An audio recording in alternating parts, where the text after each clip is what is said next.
Some of the words that I dreaded hearing most growing up were, "You have chores."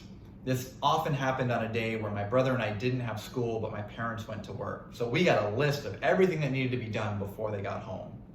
Well, I was in no hurry to do any of these. I figured I'll wait to the last 15 minutes of the day and knock them out and make everyone happy. But there were occasions when they came home earlier than anticipated. And we had one of those homes with a carport out front. So when a car came home, you could hear it from everywhere. And this day was one of those occasions. And when they came home, we had not even started our chores.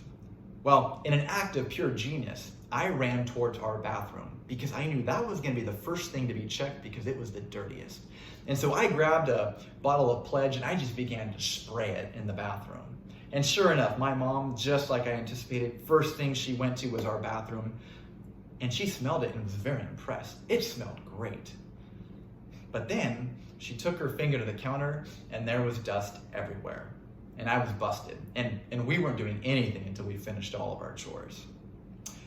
Well, that same principle is actually playing out in the church of Corinth. There's a group of people who had become very arrogant because they thought Paul wasn't coming to physically visit.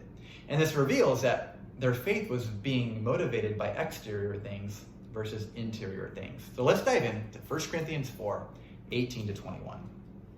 Some of you have become arrogant as if I were not coming to you. But I will come to you very soon if the Lord is willing, and then I will find out not only how these arrogant people are talking, but what power they have. For the kingdom of God is not a matter of talk, but of power. What do you prefer? Shall I come to you with a rod of discipline, or shall I come in love and with a gentle spirit? Now, some people talk about faith, but it's a lot more than talk that matters, right? They may know the right answers, but the living out of their lives doesn't reflect God's power. And Paul says that the kingdom of God is to not just be discussed, but it's to be lived out. Right? There's a big difference in knowing the right answers and living out the right answers. Now, we must not be content merely to have the right answers about Christ. Our lives are to show and demonstrate God's power.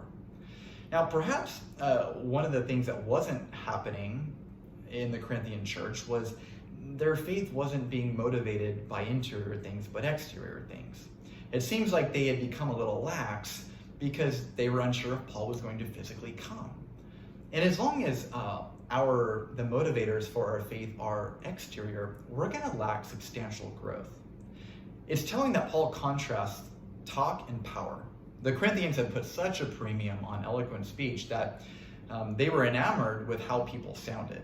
And Paul, on the other hand, he had a life of power, and that was showing the genuineness of an interior motivated faith.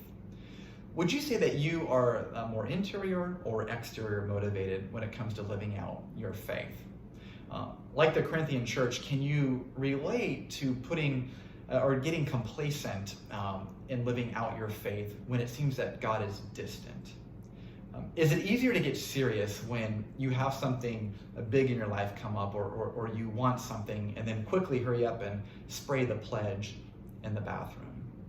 Well, let us imitate Paul by being someone who lives out their faith in a way that reflects not only words, but power. And as we do, we will become ambassadors in which others are drawn by our example.